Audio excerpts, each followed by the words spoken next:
Hello students, आप सबका BSc second year में स्वागत है। मैं आपको बॉटनी का सेकंड पेपर पढ़ाऊंगा जो मेनली प्लांट एनाटॉमी पर बेस्ड है। अगर आप सिलेबस पर फोकस करें तो जो पेपर 2 है उसका नाम है anatomy of angiosperms, economic botany and ethnobotany. तो फर्स्ट ईयर के अंदर आपने एल्गी, फंजाई, ब्रायोफाइट्स, टेरिडोफाइट्स और जिम्नोस्पर्म की स्टडी करी थी। आपने वहाँ पर मॉर्फोलॉजिकल कैरेक्टर्स जनरली स्टडी किए थे प्लांट्स के। सेकेंड ईयर में बेसिकली आप फोकस करेंगे फ्लावरिंग प्लांट्स, जो कि अभी वर्तमान में सबसे बड़ा प्लांट ग्रुप है। जो भी फ्लावरिंग प्लांट्स हैं, चाहे वो मोनोकॉट्स हो या डाइकॉट्स हो, वो सारे के सारे एंजियोस्पर्म्स हैं। तो ये पेपर फोकस करेगा उनकी एनाटॉमिकल स्टडीज, उनके आर्थिक महत्व जिसको हम इकोनॉमिक बॉटनी के तहत पढ़ेंगे, और इथनोबॉटनी भी हम देखेंगे कि जो ट्राइब्स हैं, ट्राइबल कम्युनिटीज़ हैं, वो किस तरीके से विभिन्न प्रकार के प्लांट्स को अपने डे टू डे लाइफ के अंदर यूज़ करती हैं। तो सबसे पहले आज हम शुरुआत करेंगे प्लांट एनाटॉमी के इंट्रोडक्शन से कि प्लांट एनाटॉमी क्या है और हम उसमें किन किन चीज़ों का अध्ययन करते हैं। जैसा कि स्लाइड में बताया गया है, डेफिनेशन बहुत ही सिंपल डेफिनेशन दी गई है कि प्लांट एनाटॉमी, जिसका दूसरा नाम फाइटोटॉमी भी है, it is the general term for the study of internal structure of plants. मतलब पादपों के आंतरिक संरचना का अध्ययन ही प्लांट एनाटॉमी कहलाता है। Plant anatomy is now frequently investigated at cellular level and often involves the sectioning of tissues and microscopy. Anatomy, plant anatomy में किसी भी प्लांट के अध्ययन बिना उस प्लांट मटेरियल के सेक्शन कटिंग के बिना संभव नहीं है। जैसे कि आप प्रैक्टिकल्स भी करेंगे कि किसी प्लांट की आपको स्टेम दी गई, तना दिया गया, और आपसे कहा जाए कि आपको इसका अनुप्रस्थ काटना है। इंटरनल स्टडी के लिए ज़रूरी है कि आपको उसका सेक्शन कटिंग करना होगा। तो जब आप उसका ट्रांसफर सेक्शन काटेंगे और उस सेक्शंस को फिर आप क्या करेंगे, माइक्रोस्कोप की सहायता से ऑब्जर्व करेंगे। आप देखेंगे कि उस सेक्शन के अंदर किस प्रकार से कोशिकाएं, उस सेक्शन के अंदर जो कोशिकाएं उपस्थित हैं किस प्रकार से अरेंज्ड हैं, किस किस प्रकार की कोशिकाएं हैं, पेरेन्काइमा कोशिकाएं हैं, कोलोनकाइमा हैं, स्क्लेरेन्काइमा हैं, या जाइलम की कोशिकाएं हैं, या फ्लोएम की कोशिकाएं दिख रही हैं।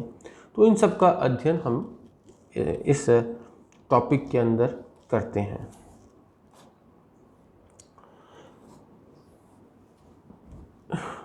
सबसे पहले हम ये देखना चाहेंगे कि जो एक प्लांट बॉडी है वो किसकी बनी होती है। A typical plant body consist of major vegetative organs and reproductive organs. कोई भी जीव अलग अलग ऑर्गन्स का मिल के बना होता है। अगर आप एनिमल की बात करेंगे तो एनिमल्स में भी आप देखते हैं कि ऑर्गन्स होते हैं अलग, वो ऑर्गन सिस्टम बनाते हैं और ऑर्गन सिस्टम मिल करके एक पूरा एक ऑर्गेनिज्म बनाते हैं। तो प्लांट के अंदर हम वेजिटेटिव ऑर्गन्स और रिप्रोडक्टिव ऑर्गन्स में उसको डिवाइड कर सकते हैं। वेजिटेटिव ऑर्गन्स के अंदर बेसिकली रूट्स, स्टेम और लीव्स आती हैं, जबकि रिप्रोडक्टिव ऑर्गन्स में जो ऑर्गन है बेसिकली वो है फ्लावर। फ्लावर आगे चल करके फ्रूट में ट्रांसफॉर्म होता है और उस फ्रूट का ही एक पार्ट होता है सीड। तो फ्लावर ही एक रिप्रोडक्टिव ऑर्गन होता है which later on transforms into fruit. Fruit is actually a modified form of flower. पूरे प्लांट की आंतरिक संरचना को के अध्ययन के लिए हम प्लांट एनाटॉमी को 5 डिफरेंट प्रकार की एनाटॉमीज में वर्गीकृत कर सकते हैं या स्टडी कर सकते हैं या कैटेगराइज कर सकते हैं। जैसे कि अगर हमें तने का अध्ययन करना हो तो हम कहेंगे स्टेम एनाटॉमी, अगर हमें पत्ती की आंतरिक संरचना का अध्ययन करना हो तो वो लीफ एनाटॉमी होगी, अगर हमें पुष्प की आंतरिक संरचना का अध्ययन करना है तो वो फ्लावर एनाटॉमी के तहत किया जाएगा, अगर हमें सीड एनाटॉमी की स्टडी करनी है तो सीड की करनी है तो सीड एनाटॉमी, रूट की इंटरनल स्ट्रक्चर की स्टडी करनी तो उसे हम रूट एनाटॉमी के तहत अध्ययन करेंगे। आपके सिलेबस में बेसिकली आपको फोकस करना है स्टेम एनाटॉमी पे, रूट एनाटॉमी पे, लीफ एनाटॉमी में और कुछ हद तक फ्लावर एनाटॉमी पे। जैसा मैंने अभी कहा था कि कोई भी ऑर्गन सिस्टम से मिलके बना होता है, कई सारे ऑर्गन सिस्टम होते हैं।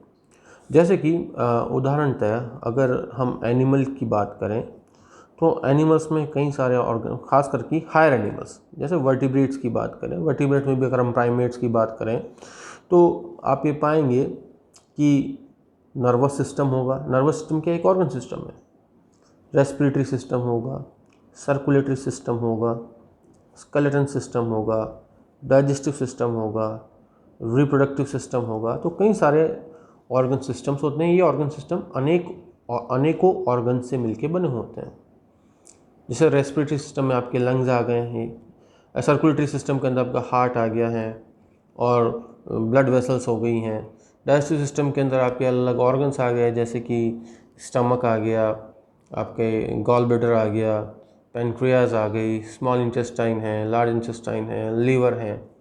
तो ये सब पर्टिकुलर एक फंक्शन को परफॉर्म करते हैं और इसको रेगुलेट करते हैं।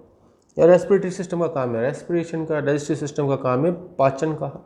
तो उसी तरीके से हालांकि एनिमल्स में कई सारे ऑर्गन सिस्टम्स होते हैं पर प्लांट्स में सिर्फ 2 ही ऑर्गन सिस्टम्स पाए जाते हैं, एक शूट सिस्टम और दूसरा रूट सिस्टम।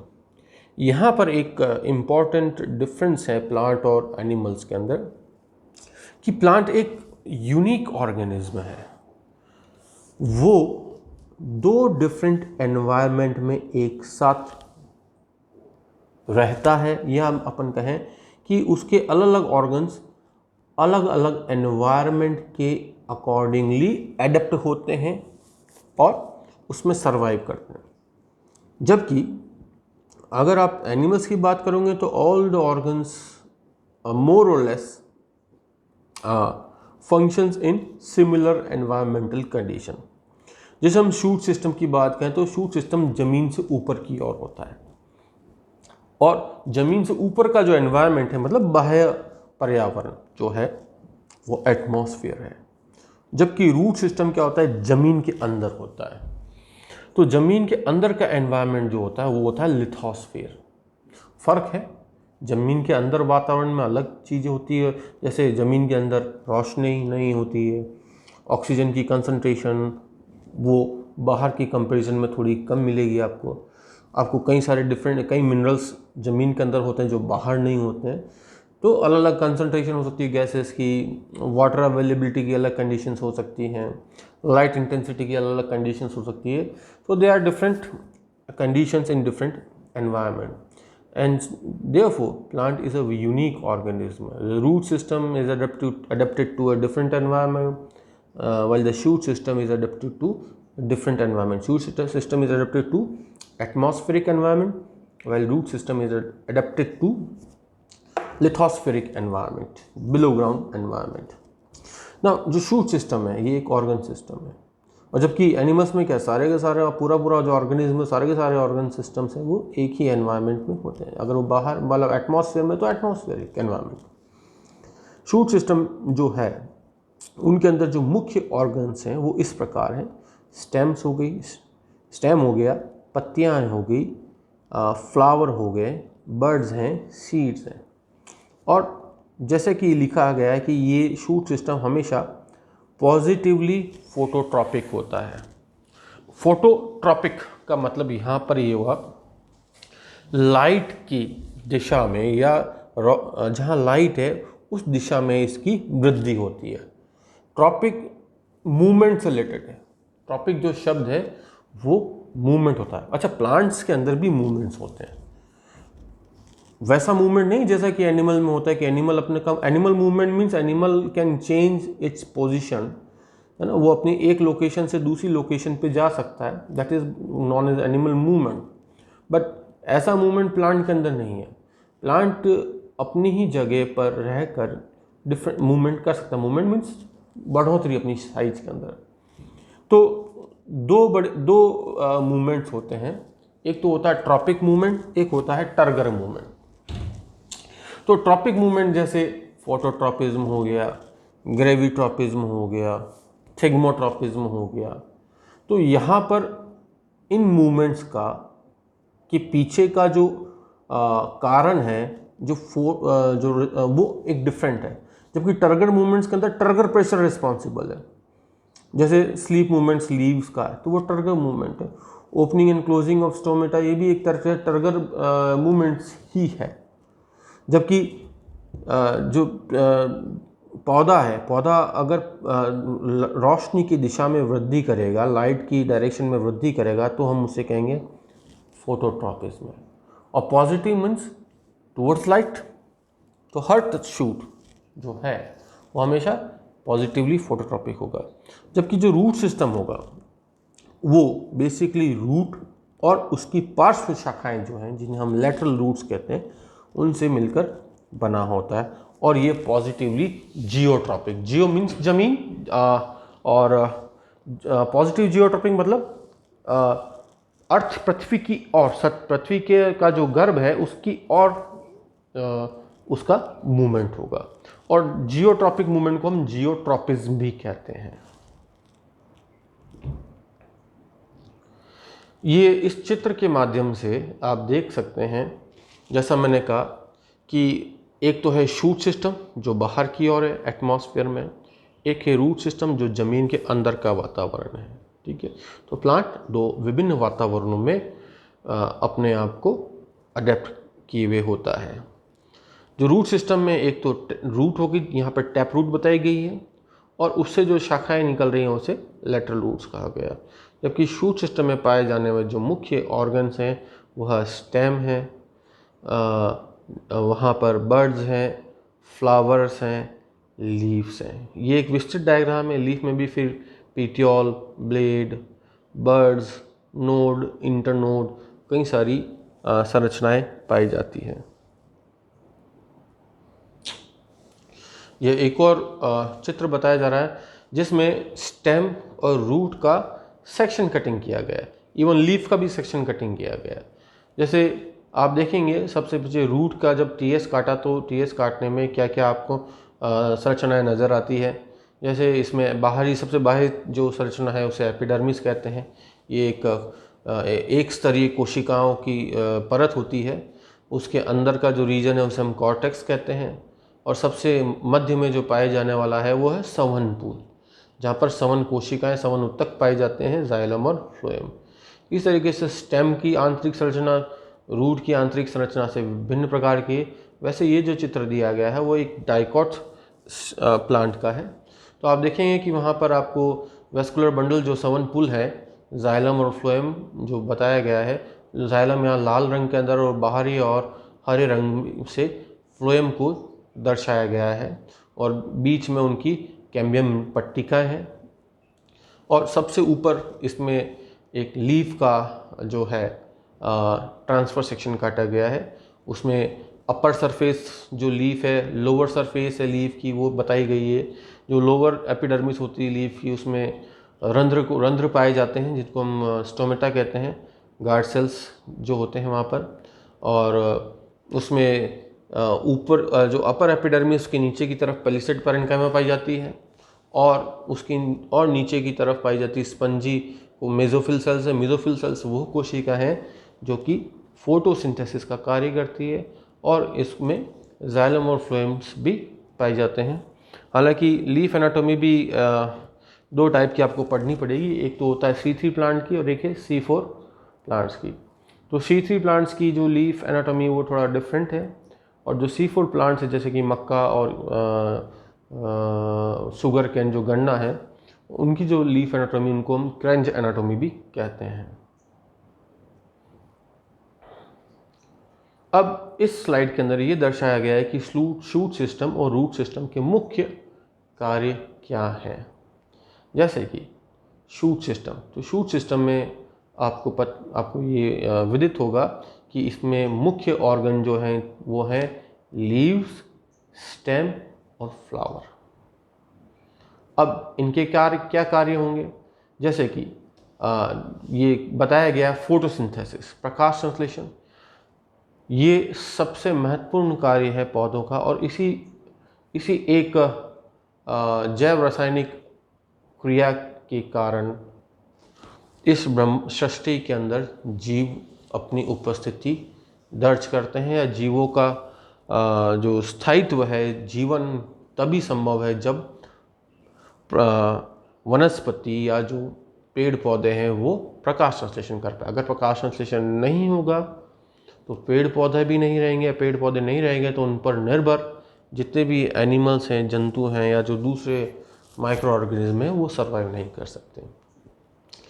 शूट सिस्टम का काम है transport of food and water, उसका काम है रिप्रोडक्शन का, उसका काम है भोजन जो एक्सेस है अपने सारे कार्य संपादित करने के बाद जो भोजन जो स्टार्च के रूप में बच जाता है तो उसे संग्रहित करना, और रिस्पॉन्स करना। रिस्पॉन्स का मतलब यहाँ पर ये है कि अगर बाहर वातावरण में कोई बदलाव आता है तो उन बदलावों को पहचानना और उसके हिसाब से अपने अंदर चेंजेस करना, अडेप्ट होना। फोटोसिंथेसिस मुख्यतः लीव्स का काम है। Transport of food and water, इसमें स्टेम इन्वॉल्व होती है क्योंकि इसमें जाइलम और फ्लोएम जो है वो लीव्स में भी होती है। रिप्रोडक्शन फ्लावर का मुख्य कार्य है। इस तरह से आप देख सकते हैं कि रूट सिस्टम का मुख्य कार्य क्या है, सबसे पहले उसको एंकर करना मतलब ये कि उसको सपोर्ट प्रदान करना शूट सिस्टम को। फिर वाटर और मिनरल्स जिनको हम न्यूट्रिएंट्स कहते हैं उनका अवशोषण करना और उसे ऊपरी भाग तक पहुंचाना। ऊपरी भाग मतलब लीव्स तक पहुंचाना जहाँ पर इन मिनरल्स का और वाटर के द्वारा विभिन्न प्रकार की बायोकेमिकल रिएक्शंस संपादित होती है। Transport of food and water जिसको हम ट्रांसलोकेशन भी कहते हैं, रिप्रोडक्शन भी करते हैं, वेजिटेटिव रिप्रोडक्शन, स्टोरेज भी है, और ये भी रिस्पॉन्ड करते हैं। जैसे ग्रेविट्रोपिज्म क्या है, रूट द्वारा किया जाता है। फोटोट्रोपिज्म क्या है, शूट द्वारा किया जाता है। तो they respond to the external environment. Phototropism के अंदर वो लाइट को रिस्पॉन्ड किया जा रहा है, ग्रेविट्रोपिज्म में जो अर्थ की जो ग्रेविटी है उसको रिस्पॉन्ड किया जा रहा है।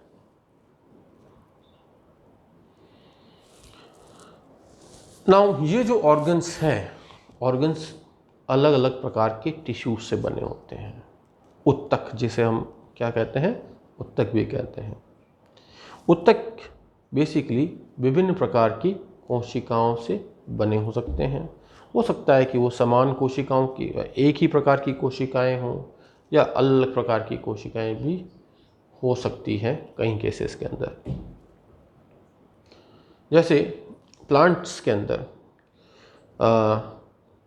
टिश्यूज़ को उनकी डिवीज़न कैपेसिटी के हिसाब से डिवाइड किया गया as a long lasting tissue and tissues which divides rapidly, या बहुत जो ऐसे टिश्यूज़ जो बहुत ही फास्ट अपने आप को मल्टीप्लाई करते हैं। मल्टीप्लाई मतलब सेल डिवीज़न करते हैं, और एक जिनमें सेल डिवीज़न लंबे अंतराल बाद होता है।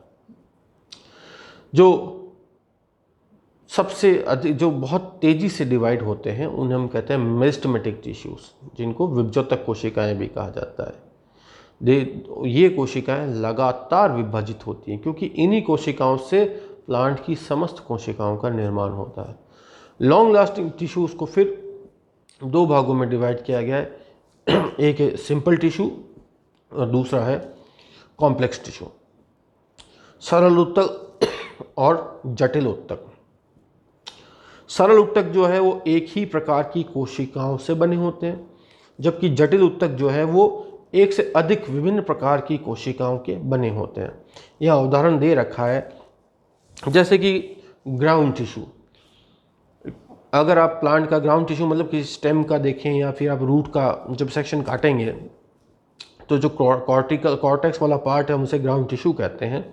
उसमें मुख्यतः पैरेन्काइमा प्रकार की कोशिकाएं पाई जाती है। पैरेन्काइमा जो कोशिकाएं हैं वो सजीव होती हैं, उनकी कोशिका भित्ति काफ़ी पतली होती हैं, कार्य के रूप में भी काफ़ी वो एक्टिव होती है। जबकि दूसरी जो है बताई गई है वो कॉलनकाइमा। कॉलनकाइमा जो कोशिकाएं हैं ये थोड़ी मोटी कोशिकाएं होती हैं, मतलब ये कोशिका भित्ति थोड़ी मोटी होती है और इनका एक जो फंक्शन है वो फंक्शन बेसिकली सपोर्ट का होता है। जबकि जो कॉम्प्लेक्स टिश्यूज़ हैं बेसिकली वो प्रोटेक्शन का काम करते हैं, सपोर्ट का काम करते हैं। सपोर्ट के रूप में आप देख लीजिए जैसे कि स्क्लेरेन्काइमा कोशिकाएं, ये अपनी मैच्योरिटी पर डेड सेल्स होती हैं, मीन्स ये मृत कोशिकाएं होती है। और एक वेस्कुलर टिश्यूज़ जो कि संवहन ऊतक कहलाया जाता है। संवहन ऊतक भी दो प्रकार का होता है, एक तो फ्लोएम और दूसरा जाइलम। जाइलम का कार्य होता है पानी का संवहन, जल का संवहन, जबकि फ्लोएम का कार्य है भोजन का संवहन। जो कि मेरिस्टेमेटिक जो टिश्यूज होती है वो पौधे के मुख्यतः एपेक्स पर पाई जाती है। मतलब अगर शूट है तो शूट एपिकल मेरिस्टेम्स पे, शूट की टिप पे भी हो सकती है और रूट की टिप पे भी हो सकती है। अगर शूट की टिप पर तो हम उसे शूट एपिकल मेरिस्टेम कहेंगे, अगर वो रूट की टिप पर पाई जाती है तो हम उसे रूट एपिकल मेरिस्टेम भी कहेंगे।